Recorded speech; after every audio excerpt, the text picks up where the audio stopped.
Nebraska Southern High School under the direction of Lauren Ron and choreographed by Lauren Ron, Cassidy Rose, Garrett Rutherford, Austin Forney, and Morgan Ward. We are excited to welcome to the stage Southern Harmony!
my desire. Break down the walls to connect, inspire. Hey, up in your high place lies. Time is ticking for the empire.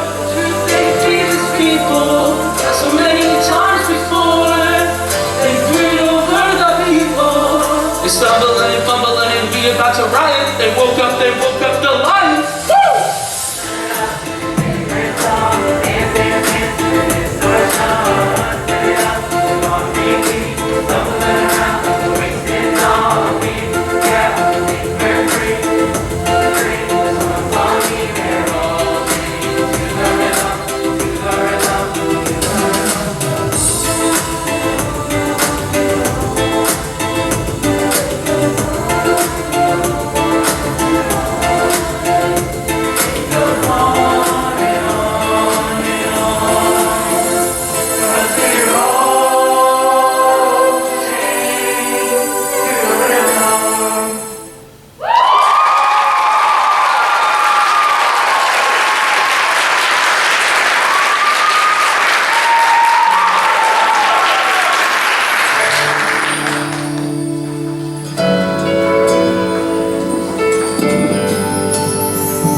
All right, Southern Harmony. First of all, I just have to say how proud I am of you, Miss Ron.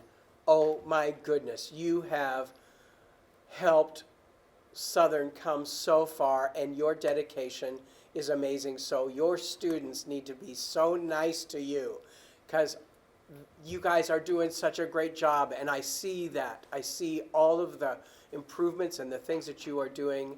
You are on the right track, and I am in such admiration of people who can start a new group and take them somewhere, and to be out there with a brand new group. Congratulations. I'm being cheesy, but oh, I am so proud.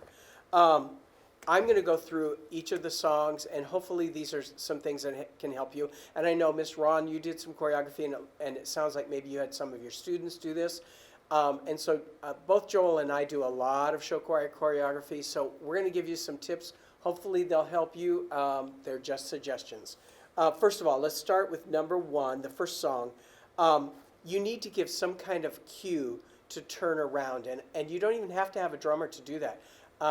When I first started, I didn't have a drummer with my show choirs. I just had a tambourine, and I would do any of those cues with my little tambourine back there in the back. But you could take a wood block and just go click, and they all know to turn around, and click, and they can put their heads down, or anything like that, to just start it off with a real good sense of where we're at. And a wood block would work fine to get going. I wrote right away. First thing I wrote after that was, I hear the parts. There are parts singing with only 10 people, and that is really cool. Guys in a small town, in a brand new show choir, to have guys singing their parts, that is a huge win right there.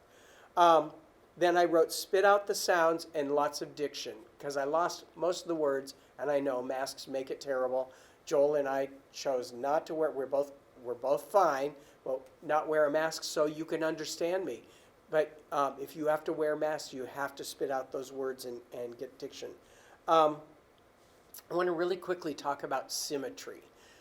You have 5 girls and 5 guys, and your positions were interesting, but they're not symmetrical. And you have to really watch that, because visually we can see the patterns.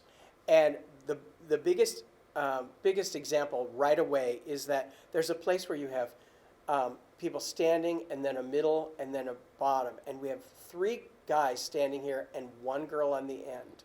And then a guy and a girl in the middle, and then 4 people on the bottom. There's not one part of that is symmetrical. And asymmetrical, meaning nothing looks alike on sides, can work. But I would use it in real rare situations. That was an easy fix. You could have moved one of the other girls up, and so you would have had 2 girls with 2 guys in the middle, and then and move it around. Again, you have 2 uneven numbers, 5 and 5. But actually in choreography and in positioning, that works pretty well. But just keep working to get symmetry, because as an audience member, we see the entire stage, and so colors make a difference, and just even gender makes a difference if they're wearing different things. So look at that, symmetry all the way through the show. In the second song, I wrote, good job, soloist, and there are interesting positions. Again, it's not as common as what I see usually, but I would suggest maybe making a few less position changes. It seems like you're in a position, then you move again, and then you're in another position, you move again, and it's probably too much. I would be a little more static. Some groups stay in one position way too long. Your group moves too many times. So I would keep it in place a little bit more. And maybe Joel will disagree with me on that, but I would look at that. The third song, May It Be, oh my gosh, one of my favorite pieces. Soloist, you need to be in place before you start singing. I think you grabbed a microphone and then started singing as you move to your place, but you need to make sure maybe somebody passes the mic to you or whatever, but be in place. We say around here, park and bark, and that means just stand in place and be ready to sing. And then we had 2 soloists, both on microphones at that beginning, and I would suggest you would be better off with one soloist doing part of it and then a second soloist doing another part. That's just a suggestion. Um, I talk about this in my workshop, but the ladies are going to sit down for the ballad. I would help them, have the guys help them to sit down, have the guys help them to rise up. It's just kind of a classy thing, and maybe old-fashioned, but I am old-fashioned. Um, I will tell you, this is very much a personal preference. I don't know how Joel feels about this, but I have never been a fan of what we call riser rats, people that crawl underneath the risers so you can get rid of costumes or the microphone, because the audience can absolutely see it the whole time, and it is a complete upstaging of what we want to be watching. So I saw the performer trying to figure out, where do I hand the microphone to the riser rat, and then I watched the riser rat until they got out. So I would suggest figure out another way. Either hold on to the microphone until you can move it back to the front, or it's not even a bad thing to move your soloist down towards the front, put this mic away, and move back to their place. But I would suggest getting rid of a riser rat.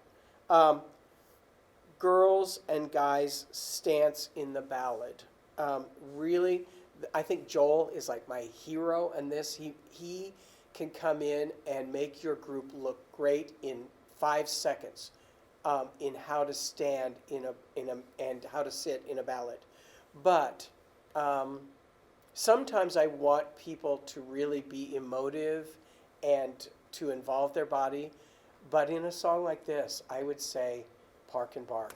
Let the song sell itself. You have to do mental work, but you don't need a lot of, I hate over-emoting, meaningless gestures and things. So just let it stand, and that will also get rid of the people that have a tendency to kind of do unintentional swaying, right? I don't know if you guys did that, but I would stand really strong and firm. Number 4, Chasing Waterfalls, I think was the song. That is a song, choreography-wise, I would love to have you in a room and work with you. The choreography there doesn't work as well for me.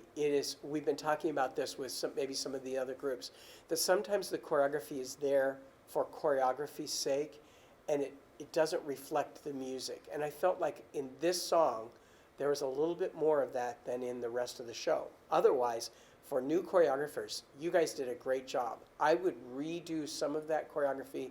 It doesn't quite seem to fit the musical pattern. It's kind of movement that doesn't reflect the music. So look at that. And I am a strong believer that you choreograph to the beat, not to the word. And a lot of young choreographers tend to miss where the strong beats are and choreograph to when they are singing words. And I would take the words out of the equation, play the background music, and choreograph to that beat. I think your tenor soloist did a great job singing his solo on the microphone, but then don't stay on the microphone when you start singing your tenor part. And I think you stayed on the microphone too long, and then in the middle of that part got rid of the microphone. So realize when you need to be on the microphone, and then you can just move that microphone completely away from you and go right into singing your tenor part, which was great. It just shouldn't be featured on the microphone. At the end, I like to write kind of my overall feelings of what I wrote, and I said, I am so proud of this group. Your bravery and commitment is paying off. Keep going, because your group will grow, because people are going to see, hey, this is a cool thing. The 10 of you are going to double in a couple of years, because people are going to say, hey, this is great. And just a final, again, shout out to Miss Ron. So proud of you. Midland grad, you are doing good things, and you're changing people's lives. So keep doing it. Joel? It's great. I'm going to just give you some general things because I got to see you at Glenwood, and Dan's given you a lot of details. But I just want to echo this. Congratulations for getting out there. That's the first step. So I love seeing, I didn't know you were going to be at Glenwood. I love seeing you there. This year's different, but in the future now, when you start to go to these festivals, make sure you're out watching as many groups as you possibly can, because that's how you learn. If you can get in and watch some of the 4A schools or the biggest schools perform, you start to see that energy level and all that, and you start doing it too, but you have to see it. Don't be one of those show choirs that everybody just sits in the homeroom all day, or you just perform and leave. This year's different because that's kind of what we have to do. This year you can go to videos, you can go to YouTube, you can watch groups and go, oh, that's what that looks like, and then you continue to do it yourselves. But you're doing the hard part right now, and that's just getting out there, and that's so cool. And you guys within your group, you're your own best recruiters. You grab a friend for next year, you just keep building that program, and the better you get, the more people are going to want to be involved. I echo what Dan said about spacing. Sometimes we don't realize what the spacing is going to look like in rehearsal because we're not in our outfits. But then you get up there with the guys in one outfit, the girls in another, and all of a sudden you should see those pictures. Oh, that doesn't make sense that we have just one guy over here and three over here. That will help do it. But just be aware of that as you start to work on your spacing through there. The other thing I would say is there's a couple different kinds of rehearsal that you can do now that you're getting the show to grow and get bigger. One is stand and just do vocals until it sounds exactly the way you want it to be, and then start dancing. And if those vocals drop at all, Miss Ron restarts you and makes you do it again to where you've got those vocals just as strong when you're dancing. The other thing is there are two kinds of rehearsal right now. One is a run-through where you're going to go on and you're going to run all the way through the show, which is important to do because you've got to be in shape to do it. But now you can't just run through it at just everyday level. You have to run through it at energy level that you'll be at in front of an audience, because you've got to get that heart rate up. You've got to learn how to deal with it when you're starting to get out of breath, and you've got to push yourself so that every run through gets better. That's one type of rehearsal. The other type is that insanely picky kind of thing, and I would suggest you take one spot in your opener, your closer each day. Maybe it's a dance break, or maybe it's something that you just feel like this has never been clean, and just clean it, clean it, clean it. Spend 15, 20 minutes on 8 counts if it takes that. And then that chunk, the next time you come to it, is going to get better.